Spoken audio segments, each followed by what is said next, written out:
Back in May 2025, we were approached again to finish the Manitoba Games, and things came to fruition. So here we are. From that point, we kind of got a vision to create a games experience that celebrates Northern pride, strengthens our community spirit, and the next generation of athletes. And so, just as some specific goals, we were looking to present Thompson in a more positive and inspiring light. I think anybody who experienced 2018, all of the feedback that we got from 2018 was super positive and maybe changed some perceptions about Thompson, because I don't think the media always does justice. We want to support local business and maximize the economic and social benefits to the community. We're trying to make sure that some of our decisions right now in terms of like who we're buying our produce and food from, that we're doing it locally. We're working on a tour package to bring people up so that hotels and restaurants maybe stood before, but in the 2018. Just obviously continue to demonstrate a meaningful commitment to reconciliation, celebrate Thompson's rich multiculturalism, First Nations, as well as we have some out touch with the BC community that they're going to volunteer for us and bring a large component of their people called volunteers, and then build a lasting legacy that obviously will be on the games. So we're going to be welcoming about 1,300 athletes, 200 coaches, 100 officials. All of the athletes are kind of aged 10 to 17. There's 6 teams, so Team North, East, South, West, and then Winnipeg has 2 teams. They divide it half. Does everybody know what futsal is? Hey, I was waiting for someone to ask, what's futsal? Futsal's indoor soccer. For me, I think the futsal and the speed skating are the two that kind of like, they've got some buzz. Speed skating in 2018 had a ton of buzz, and we got great crowds for speed skating. And lots of people are asking what futsal is. And so it's like I think it's 4-on-4. Pretty sure it's 4-on-4 with a goaltender. And indoor soccer, it's a bit of it's a weighted ball. So we need 800 to 1,000 volunteers. Currently sitting at about 320, I think was the last number that I was given. So we're a little bit behind from Sport Manitoba's perspective on recruiting volunteers into a program. But you have to be 18 years old to be a volunteer. 14 is the age that we said that they could take a shift without peer supervision. But even if you had somebody that was 12, but you were a parent supervised. And I'm not going to sugarcoat it. The registration process is a bit of a hassle. There's no two ways about it, but it's a necessary hassle.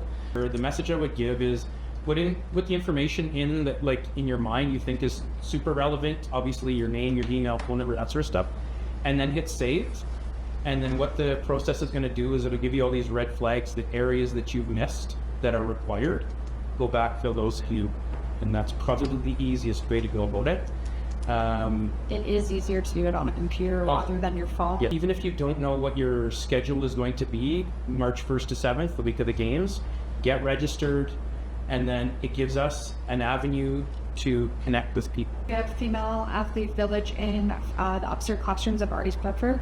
That is also where the official village will be, obviously separate from the athletes. And then our male village athlete is going to be Jared School.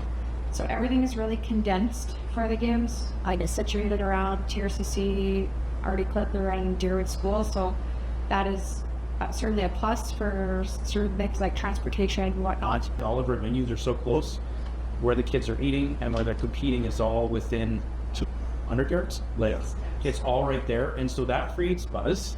The archery people, just their eyes, because the kids are walking by to go eat, and they've got 2 hours to kill, so they walk into the gym and they check out archery. Archery was packed. They've never had crowds like that, right? Because usually they're way off over at the archery shooting range that's nowhere close to where kind of the hub of the activities are. Like the picture that you see here is a room set up for like what rooms will look like, but athletes are staying in the classrooms, so they each get a cot and like a little aim to kind of put their stuff on. So the capital funds project, obviously this includes this City of Thompson as well as our host society obligations and school vision. So the railing at the Trojan Gym at Artie Parcel, our tractor curtain at the Trojan Gym on Artie Parcel, the snowmobile for the ski trails, and the TRCC change room benches. Those are all completed already. And then capital projects still in progress or yet to be finished include public-facing Wi-Fi in the city of Nesbitt, sound system upgrades in the city of Nesbitt, a score clock in the Command City Wellness Center, ski trail grooming shed, which is featured in that picture, just still done the door on it yet, bathroom upgrades at Mystery Mountain, Jiggly were in progress, and then a variety of equipment upgrades for really the Oregon Curling Club and equipment upgrades for the Toxic Market Masters. But I think I'm a fairly decent example. So I was involved in 2018 as the sport chair, so I was kind of overseeing the 15 sports or whatever it was. And games finished. There were some things that happened with our pool. There was a need to build a new pool, and I kind of got shoulder tapped, like, hey, would you be interested in joining a group of volunteers trying to build the pool? And I feel like the games was a springboard for me to feel a bit of confidence in leading a group and possibly being involved with Swim North, the pool people. And then here we are here. I've taken a little bit more of a leadership role in this 2026 games. And so I think that's an important thing that sometimes gets left behind when we're talking about this in games. We build leadership capacity in our community and volunteer opportunities. So I don't want us to forget about it's hard to put a dollar figure on those things, but they do exist. There's other items that get purchased which stay in the community. So we have some sound systems that were purchased that were necessary for some of the sports and some of the events. Well, those get left behind and donated to different organizations, whether it be Mystery Mountain got a sound system or the school division got a sound system kind of thing. So the big one that we are working on, we may have it ready for the games, is to light 1 kilometer of the ski trails, both the community ski trails across from Guppies and Poor Staples there. So the fires this summer didn't help us very much with our initiatives to get that done. But we are committed to making sure that happens just those things. We talked early on about making an act of reconciliation. That was important to us, that we were kind of had the vision of hosting these games, and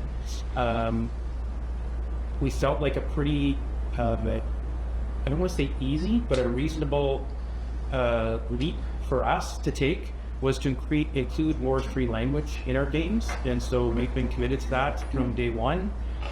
You can see kind of in the background of our slideshow here is Mama Week, you make the one now is Together We Play, translated into Cree, and so we're working really hard with MKO, with some of the free language folks at the school division to make sure that we have as much as we can translated in terms of our signage and whatnot.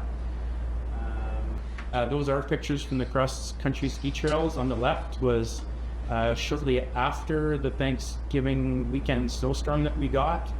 And then as of last weekend, we went out on Sunday and walked the entire 10 kilometers of the trails, and they are good to go, minus 5 stumps that we've got to try and get rid of.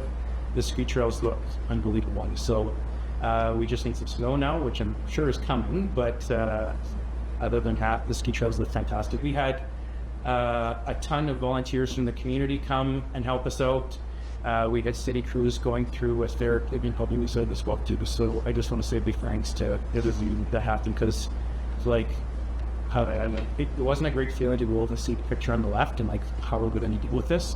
And within about 3 weeks, probably 3-4 weeks, like I say, volunteer from City Crews Guys Junior. This is again a partnership with NCN Thompson Bus.